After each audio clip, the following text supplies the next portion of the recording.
Tufumbe macho tuombe chakula chetu. Baba, katika jina la Yesu,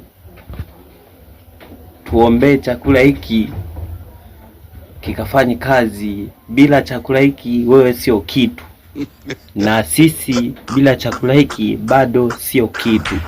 Tia baraka zako kwenye chakula hiki, tia baraka zako kwenye chakula hiki. Mtakatifu, katika jina la Yesu, katika jina la mtakatifu, kwa jina la Yesu, tia baraka zako kwenye hiki chakula, tia baraka zako kwenye hiki chakula, baraka zako kwenye hiki chakula. Tunashukuru kwa chakula hiki. Amen.